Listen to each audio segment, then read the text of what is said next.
Hello everyone, and this is my review for WWE NXT on June the 1st, 2016, and, this is the final NXT before the TakeOver show next week, and of course this was this show was trying to set up a good chunk of what they needed for that particular TakeOver, and one really interesting thing, it did end up happening, and it was a little later on the show. They started off the show with the Revival cutting a promo about their NXT Tag Team title match.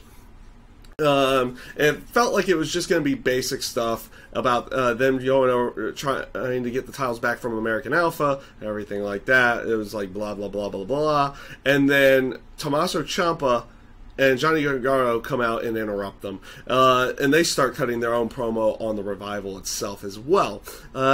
And to be honest with you, this promo between the two of them, I liked how the Revival just kind of dismissed them and everything like that for the longest time. And the promo between the two teams came off really, really good, actually, between both sides. I felt like this was a pretty good one between them. This does eventually lead to a few insults getting thrown around by Gargano and Ciampa towards the Revival, saying that they're not as good as they think they are, and American Alpha is just better than them. And this does lead to a match later on the night, which I'll get to in a few moments. They had a really quick, short promo from Shinsuke Nakamura. Again, he keeps his promos short and sweet and to the point. And he just lets his natural charisma kind of take over from there. And that's mostly because his English isn't all that great. He basically just says, what does he think about his match with Austin Aries, and he thinks that Aries is gonna fall to the King of Strong Style. Nothing much to say there, in that sense of everything. So, with that being said, that was probably about the first. Actually, it was probably only about the first 10 minutes of the show, really. Next up, you had Ty Dillinger going up against Buddy Murphy. Murphy without Alexa Bliss, without Blake on his side or anything there. Really nothing to say much about this match. The crowd's still somewhat behind Ty Dillinger. Oh, not really somewhat. They are really behind Ty Dillinger. Buddy Murphy kind of worked most of this match in the offense, and then Ty eventually takes over and wins it in the end. They weren't really behind Murphy at all, in the sense of he wasn't really getting any heat like they were getting with the tag team of Blake and Murphy. Like before Alexa Bliss came in, they were still getting heat, and then they got more with Alexa being there on that side, but really nothing here. And this is going to be kind of a sign of things to come in the terms of another portion of the show that I'm going to talk about later as well. But first, they had the sit down between Samoa Joe and Finn Balor, and I thought this was a great promo, mostly because you would expect like one of these sit downs where they're both in the same room and everything, going off on each other. In the terms of like throwing words and everything like that. Usually this comes to blows or something like that. Not here. They just kind of go through their entire history. Corey Graves asking Finn whether or not he regretted giving that title shot to Joe during at Lowell, Massachusetts at the house show. Balor kind of giving his feelings about everything in that sense. And of course Joe rebutting everything. And just coming off again, as he should be. He's a champion who's not afraid. He's a heel who isn't a chicken shit. In that sense, he's not a chicken heel. He's a ass kicker, go out there, get the job done type of heel, which is something I like, and it is a bit more refreshing to see that nowadays from him. And and Joe basically saying he wants to is like he's gonna end Finn Balor, saying he has the advantage because Finn's never been in a cage match. Because here's one thing to really think about. In Japan, during his time in Japan, and now Japan is known for some of the wacky, crazy style matches and hardcore style matches, but they don't do ladder matches. They don't do cage matches. in typical fashion. They're just now getting, New Japan's now just getting a ladder match in this day and age. They don't typically do those things. That's usually something more reserved for over here or other independents in Europe or anything like that. So he talks up having the advantage of that, but also saying but Finn rebuts this, like, well, my first ladder match was with Kevin Owens and beat him as well. So he's kind of going on that sense as well. I really liked this promo. I thought it was good. It was well delivered on all sides here, and it came off rather well and gets you interested in the match, especially with the fact that these guys have not gone after each other on NXT TV for quite some time. It's happened mostly at the house show, so you want to see these two go at it at one point or another, and it was a good way of going here. Up next was Elias Sampson, who still gets the most heat out of anybody, and we're still trying to determine whether or not that's go-away heat, or the fact that the crowd has such an easy chant with the fact that he's called the Drifter, that they can just chant drift away in that sense. But we'll kind of determine that down the road. The character I actually don't mind so much anymore at this time. He's kind of playing off this heel persona pretty well right now, and it's, you know, making it a little bit better in that sense. Now, for Austin Aries, to say something about the match, I thought the match was well done and everything like that. And Austin Aries going over here, basically giving him momentum going into his match with Shinsuke Nakamura, TakeOver. The thing is, during his matches and his moves that he uses, it's not clicking with that NXT crowd, which is really weird because he's been in front of this crowd plenty of times before being in NXT. A lot of these people aren't necessarily... I won't say like most of the people that show up there are TNA fans, but I would assume a good portion of them are. And he was crazy over as a face and a heel in Impact Wrestling. So it's kind of weird on an aspect that he gets almost nothing during his matches. He did his dive under the in between the first and second rope, almost no reaction to it, and it was, I won't say dead silence, but it's just like and he hasn't, at least face wise, he has not clicked. Now he was starting to cut a promo afterwards with about Shinsuke Nakamura, and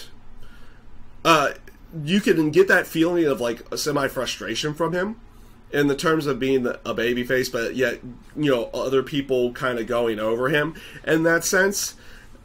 And you can tell a heel turn's coming. And maybe he'll click a little bit better because he was getting a little bit of heel heat here.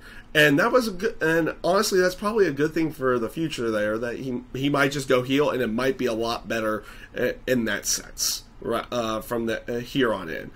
Up next was the Revival versus Chump Up, Tommaso Ciampa and Johnny Gargano. This was a good match. This was a really good match, actually, between the two of them. These two teams don't disappoint, really. And now you put them together, they really don't disappoint in here. They put on a really, really good match. The only really weird thing is, though they made it in fluke-type fashion with a roll-up after a superplex,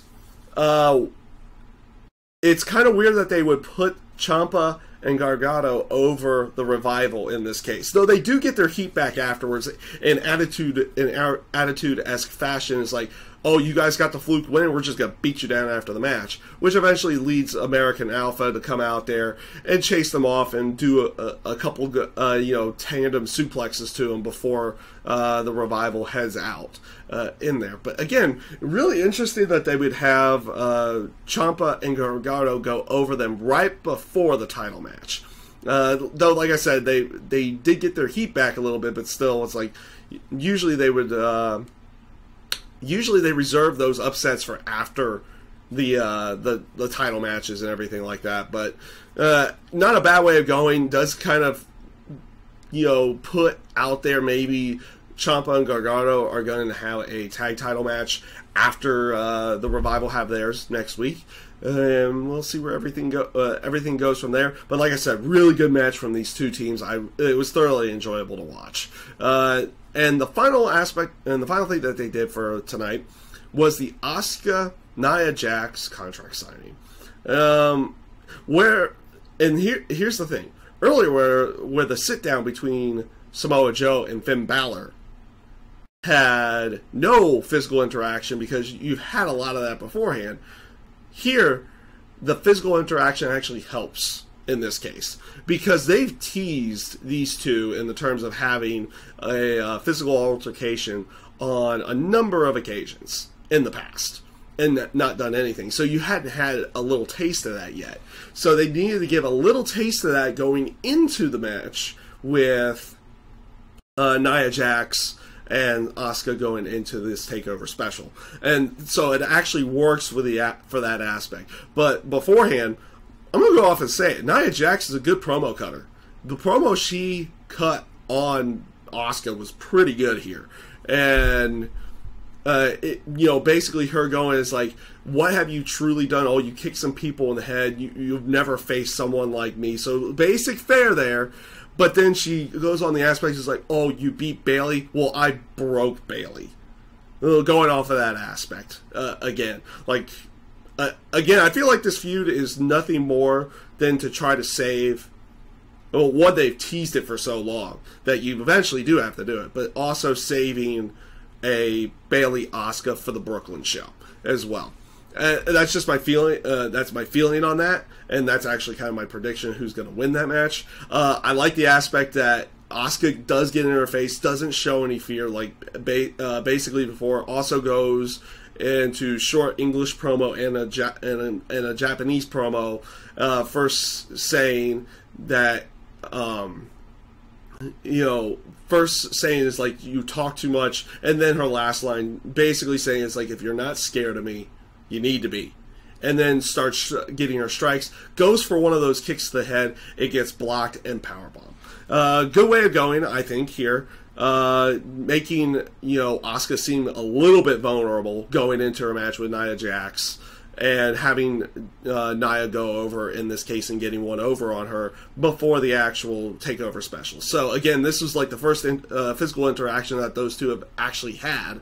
In that case, they might have had one tag match against each other, but I forget off the top of my head right now. So for the most part, like, this is their one of their first interactions with each other, and it came off pretty well overall. Outside of the Blake and Murphy, the Buddy Murphy match, where they're kind of trying to go in probably a new direction with him, though they haven't even really changed his Titantron or anything like that yet. That match wasn't bad by any stretch of the imagination. It was just no one's getting behind him yet. Just like with Austin Aries, no one's getting behind him. Like, none of the matches were bad by any stretch, but for the most part, not a bad show. Not a bad show overall. They did what they needed to do going into the NXT TakeOver special with their main title matches and with Nakamura and Austin Aries. And I think they're going to have at least one more match in there somewhere. There's going to be room for another match in there somewhere for that 2-hour special. So, again, pretty good NXT this week. And we'll see how NXT TakeOver is in the... NXT TakeOver is next week. For the most part, the NXT TakeOver shows usually kind of blow things out of the water, and they've got a lot of hype going behind the whole cage match for the first time in NXT. So we'll see how that comes off as well inside of the Full Sail arena, because you got to imagine that they can't use their standard fair cage because it's not like they don't have as much room to play around with inside of there in the terms of height between that scoreboard and the actual ring itself. So you would assume it might even be a smaller cage too. So we'll see how everything looks and how everything goes going into with the NXT TakeOver special next week. This week's NXT, not bad, pretty good show. And I thank you guys for watching, and have a great day.